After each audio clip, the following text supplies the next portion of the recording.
once done. So, Dr. Shabila, thank you very much once again. Take care of opportunity, and now we have time to talk a bit more. The Honorable Portuguese Consul General, Dr. Manuel Franco, the Vice Consul, Dr. Tim Domingos, the Director of the Fundação do Oriente, Dr. Paulo Gomes, the author of today, Dr. Shalmira Pais, Dr. Lutz Brau da Costa, Dr. Parag Ro. I want to mention one particular person is Professor Sanjeev Sardesai, who is also here. He is also a historian. And there are so many people who are here, like Quero and Dr. Fernand Pulas, and I will not take all the names, but I think I can call out everyone's name. Frederick Noronha, who is the publisher of Goa 1566, who has been supporting a lot of publications of our Goan writers. And of course, Advocate Geoffrey Martins, the husband of Dr. Shamila, and the children who are here. When Geoffrey called me up and told me he would like me to be here as the chief guest, I asked him in what connection. And the moment he told me what it was, you know, there is one Portuguese fado, you know, which is uma casa portuguesa, you know that one. Cheira bem, cheira Lisboa, you know, those words are there. So I thought, cheira boa, eu estou cá. So anything Goan, I will be here. So since this book was going to reflect about Goa and the past, I thought I will definitely be here because I love history and I love to know about the past of Goa. I must congratulate Dr. Sharmila because to write a book on history, and you know today, history from times immemorial has been very controversial in writing history books. Sometimes you can take one view, you can take another way, you can suppress something. But she has brought out things. She has not left anything behind. She has been polite to say what she wants to say. But she has been frank about things which have happened. But I want to say one thing, forgive me.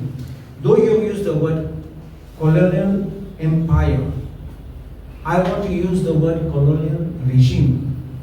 Why I say colonial regime? Well, let me be honest, I read the book, I asked for a copy in advance, so I know what I was going to speak about.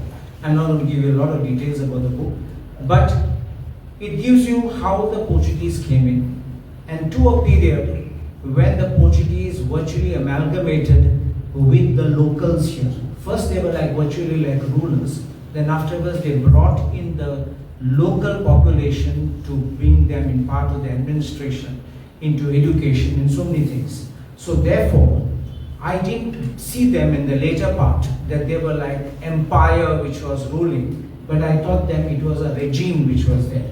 So this is why I thought that this book, I would think of it in these two parts, where it was like strict, where you have a conqueror coming and then imposing a rule, but afterwards blending with the community. And why I say this is, unlike certain regimes which conquered and colonized certain other countries and nations, the Portuguese left an indelible mark on Goa.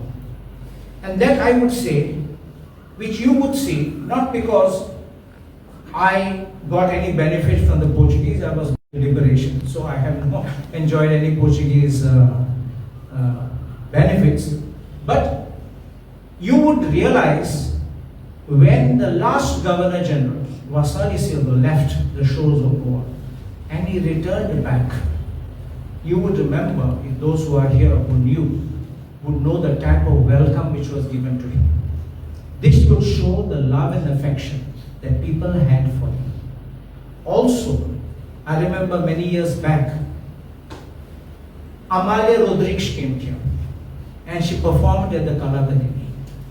I went as a child, my grandmother, my mother, everyone, we wait for the performance. And I tell you one thing, I only heard Amalia on the radio or maybe on the LP records, but the people there in the audience were weeping as she performed. It was a type of a connect, a bond which they had lost and they were reviving. And I honestly, I was a young college boy at that time. I also cried for what I don't know. But it was those haunting memories which we had, and that is why I use the word colonial regime and not colonial empire. You understanding why I'm trying to say that? I don't know if you have seen recently, I made a post on the Facebook. I have a cousin of mine, you know, Carmen Miranda from Panjim. She's in London now, and her sister is Lena Miranda. She's crossed 100 now, and she's in Portugal. Carmen had shared a video of a song of a father called Meu Amor Distante. And it was a father which was actually composed by Colin de Cruz from Diva. He's a jazz maestro.